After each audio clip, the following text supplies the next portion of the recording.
Yeah, it's not a simple fix. This is a chronic problem that takes a long time, and as you can see, a lot of research and time has gone into this. So if somebody advertises you, I've got a new drug that makes you lose weight forever, it's probably a lie. Welcome to Baptist HealthTalk, a podcast on all things healthcare, powered by Baptist Health South Florida, your trusted source for healthcare prevention and wellness. I'm your host, Dr. Anthony Gonzalez. Welcome back to a new episode of Baptist HealthTalk, where we answer the most searched questions on trending health topics. Today, we're diving into the real story behind weight loss, what actually works and what doesn't, how to think about medications, surgery, and sustainable results. Of course, without the hype. Today, we're joined by Dr. Timothy Nowack. He's a general and bariatric surgeon at Baptist Health. Thanks for being here, Tim. Thank you for having me. All righty. So let's start at the top. Obesity, big topic. At the beginning of the year, everybody is focused on obesity. What causes obesity? Why are people obese? Is it because we just eat more? You have asked a question that we have researched for decades now and spent billions of dollars looking into. Easy answer is it's very complicated. There's many hormonal and neurologic pathways involving our brain, but also involving external stimuluses too, the environment, social, economic. There's a lot at play here, and obesity has become a big problem. Is it in our control? Can we control it? Partly. There are some aspects to it in your environment, where you grow up. Certain genetic factors are kind of at play here as well, but most of the time, no. It's wired into our brain and our hormonal systems. And so it affects people in a lot of different ways. And how does diet figure into it? Diet is one of the most crucial parts of it all. So the basic equation here is calories in and calories out. And if you're intaking more calories, then you're going to gain weight. Now, when exercise is a small component of weight loss, but diet contributes to the majority. Now, obviously, we know, because obviously we're both, obesity medicine experts as well, that when you decrease your diet and you restrict calories, your metabolic rate decreases as well because the body is trying to conserve energy. So how does that play into all the weight loss? Yeah, exactly. Your body's trying to not starve. So when you're trying to lose weight, your body's trying to actively fight against you. And so should we just be starving, fasting? What's the best diet? Keto, intermittent fasting, they talk about, maybe avoiding carbs, or vegetarian, Mediterranean diet. So they all have certain roles. They've looked at many studies, low fat, low protein, low carb, all these different studies. What they found is the diet that works the best is the one that you can sustain the longest. So low carb, yes, it loses weight. Actually, it's slightly better than other diets, but it's not sustainable. People fall off it very quickly, and that's where the weight regain happens. So there's certain benefits to certain diets, but it's whatever one you can stick with. And so, yeah, you mentioned a minute ago that it's obviously the most of it is your diet as opposed to the exercise that we do. So picking the right diet is important. But if I can't stick to it, is there another way to obviously, keep this going? Yeah. So one simple things, health coaching, a partner, something you can count calories with. Beyond that, there's other options in terms of medical weight loss or even venturing into the surgical world. Wow. Medical weight loss, big topic. It's been a big topic over the last couple of years. Ozempic, Wegovy, the GLP-1s. So how do these medications work? Yeah, so the GLP-1s are the hot commodity right now. They are a natural hormone that your body makes, glucagon-like peptide. It is naturally found in the intestines. Your body secretes it when it ingests a meal. Its whole role is to tell you you're full. So what these medications initially did was that we were looking at them in a sense for diabetes. And they controlled diabetes by increasing your insulin response. As a side effect, they also found that it made you lose weight. So through the years, they've been formulating these GLPs as an analog, a synthetic substitute, where they last longer in the body. So you feel fuller longer. And so who are they for? And what are kind of the results we should expect with these GLP-1s, with these Ozempics? Yeah, they're not for everybody. They do work very well for most populations. In terms of weight loss, the percentages range on which GLP formulation you're using. On the lower end, 10% body weight loss is kind of typical for some of the older generation ones. Up to the newer generations, including Zepbound or tirzepatide, advertising up to 22% body weight loss. So 20% body weight loss. So if you weigh 300 pounds, you're going to lose 60 pounds is what you're looking at. Yeah, measured in kilograms, but yeah, roughly around that much. Okay. And what about sustainability? Is it sustainable? Do you have to keep taking these things for life? That is person to person dependent. So we have found that once you've come off the medication, there is a significant rebound in weight gain or with weight.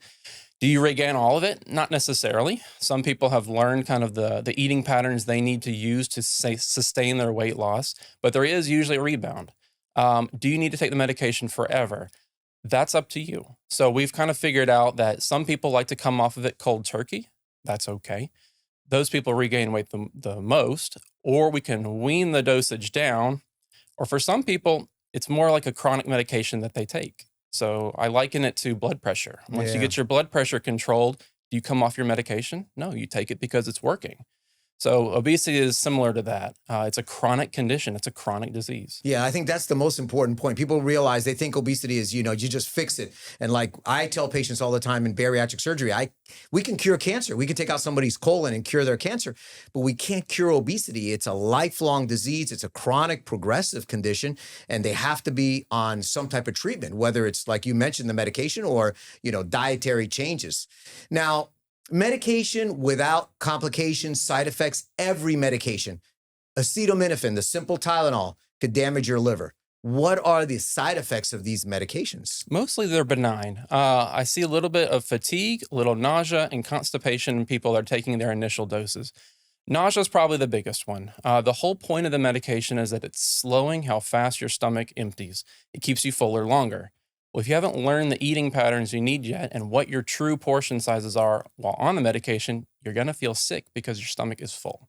All right. And I had a patient once tell me, well, it's going to paralyze my stomach. Yeah, I've seen that on the reports as well.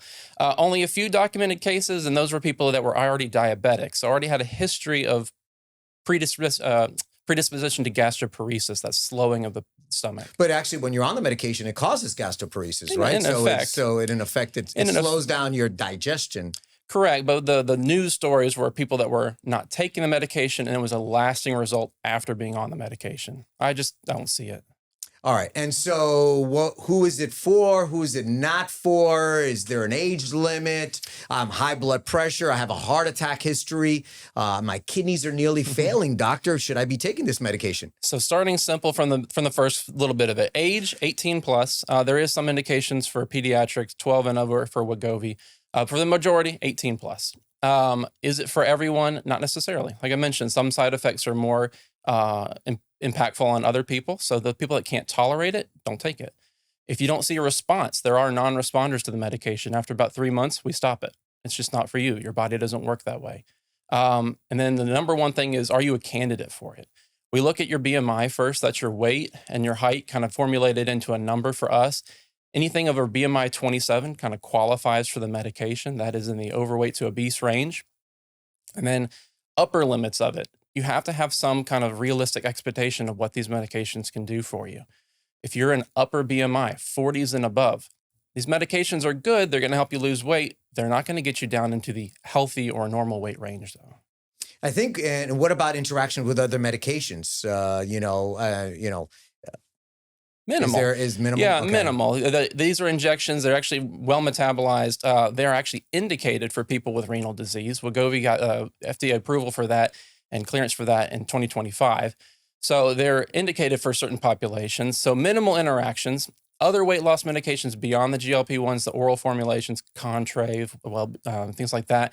Yeah, they can interact with some blood pressure medications, some antipsychotics, even birth control. Yeah, and you mentioned now Contrave, so people don't want to take injections. Is there anything else? Because I've had patients say, you've had some success with bariatric surgery, but you still need to lose a bit more weight. Maybe we put you into our medical weight loss program that we have, and I don't want injections. Mm-hmm. Is there other things besides injections? Yeah, so there are oral forms of weight loss medications that, one, are not GLPs. They work on different pathways. They're effective, between 6 and 10% body weight loss, but they're usually daily medications. You're taking 1 or 2 pills of these every single day. Are there oral forms of GLP-1s? Yes, they're in development. They're not quite approved yet. We don't know the dosing strategy yet for these medications. they're just not absorbed as well in our gut. So we don't really know how much we need to get the effect we want.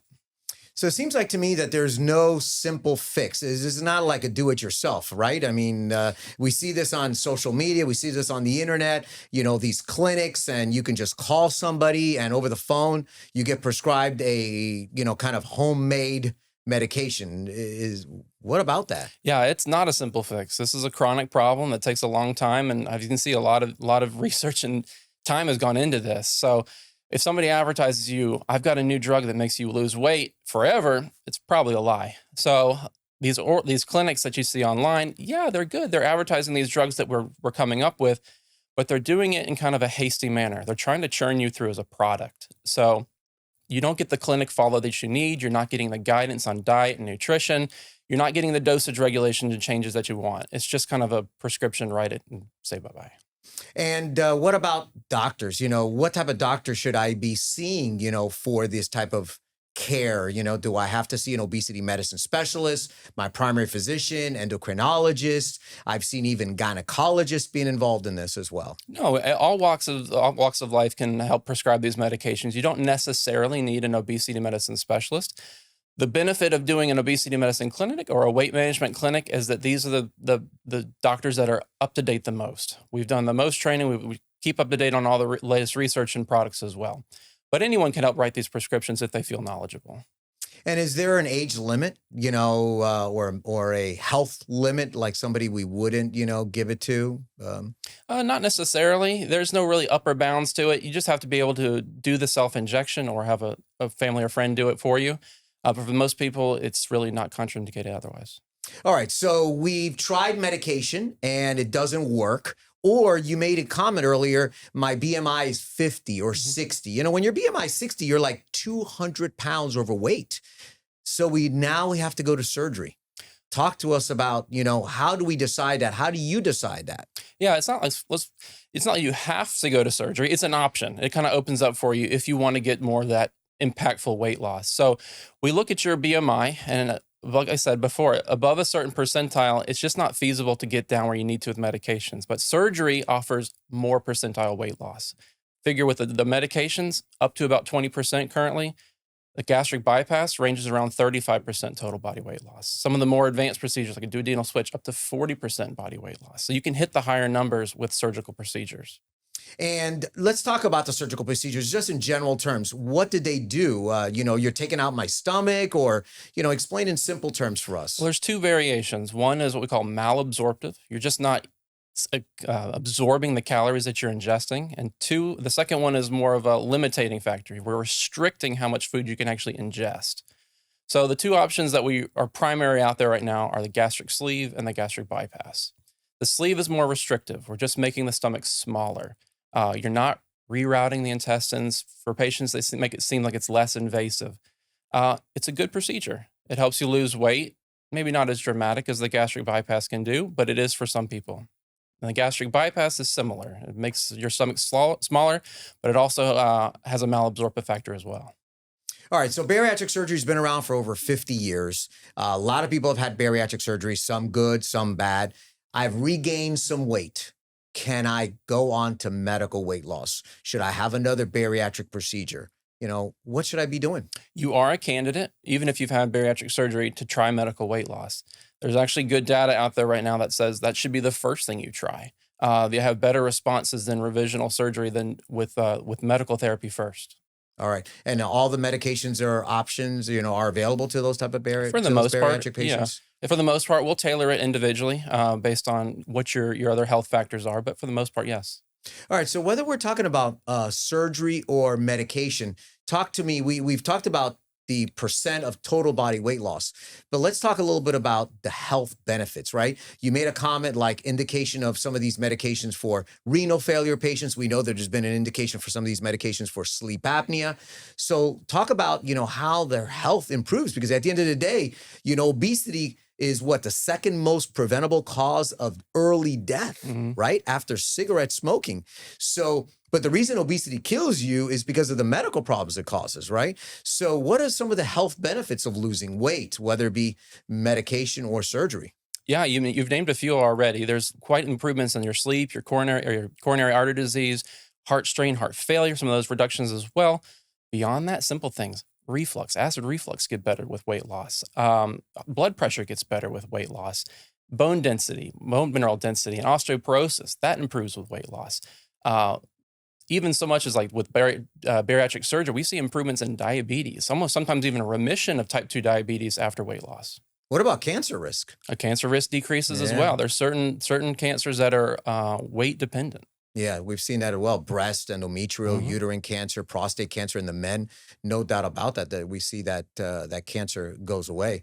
And so how do you decide with so many options? How does our listeners decide? What kind of advice can we give to our listeners nowadays in the new year and saying, hey, my BMI is 35 or 45 or 55. How do I decide what's going to be the best path for me? One is ask for help. Even if just family and friends. If you need to see an obesity medicine trained physician, that'd be perfect too. We can help guide you on nutrition, counseling, even medicines or bariatric surgery. The first step, though, is asking. We can help decide what, based on your history and your medical history, that we think is the best route for you. All right. And obviously, when we see a patient, are you always directing them towards medicine, surgery? Do you rely a little bit on what they're thinking? Do you persuade the patient based on their medical conditions and their BMI? Almost certainly it starts with the patient. So if they tell me, absolutely, I do not want surgery, I do not want medicines, we honor that. We can start as simple as helping with nutritional counseling. For some people, that's all they need. If they're just above the threshold or just below the threshold for either surgery or medicines, that's the best answer for them. Yeah, I think, you mentioned that because we ran right into, medications, but obviously just diet and exercise, right? Changing your eating habits, eliminating sodas and sweets and desserts can make a big impact, right? For most people, yeah, it's a calorie in, calorie out, but that's the hard part. Dieting is hard and long-term hard because your body wants to eat it. And then in society, we have ultra-processed foods everywhere that taste good and look good, so your body really craves those. So it's very hard. Yeah, I've heard that, when you go to the supermarket, you stay on the perimeter of the supermarket, right? Fresh vegetables and fish and fruit, exactly. Right, Yep. of course. All right, so we're in the new year, and obviously everybody wants to become healthy. Everybody wants to lose weight. What's the one important message you really want to get out there as a general and bariatric surgeon, as an obesity medicine specialist you'd like our community to know? No, if you're thinking about it, if you know you're overweight, do it. There's so many long-term health benefits to losing weight. Getting started now is the best thing in improving your quality of life and number of years of life too. Yeah, and I tell people, don't wait until your first appointment. Start right now. Like, make the changes. Go out for a walk. Eliminate some of those bad things you're having right now. Don't wait for the appointment with your doctor or with your obesity medicine specialist. No, exactly. Most people know the answers. They need to help get reinforcement or encouragement, and sometimes a little help with medications to help them feel better while they're doing it. The other thing you mentioned early on was the accountability partner. That's very, very important. We don't put a lot in that, but whether it be a health coach or a personal trainer, a spouse, how does that play into a fact that your spouse does support you or doesn't support you? Absolutely. No, social impacts and weight loss go hand in hand. So the people that do the best are the ones that can sustain it the longest. And the ones that are doing that have a kind of reinforcement protocol in place too. So yeah, if you can lose weight as a team, you're more likely to do it. Wow. Great, Tim. Thank you for the information. Thank you for the expertise. And thank you for taking care of our patients at Baptist Health. Absolutely. Thank you for having me again. This has been a great conversation. Thank you for sharing this insight with our audience. Remember, viewers, to be sure to hit that subscribe button on our channel to keep up with the latest health and wellness information and tips from our experts. Thanks for watching. Find additional valuable health and wellness information on our resource blog at baptisthealth.net/news. And be sure to interact with us on our social media channels for live and upcoming events. Baptist Health Talk is brought to you by Baptist Health, the warmer side of care.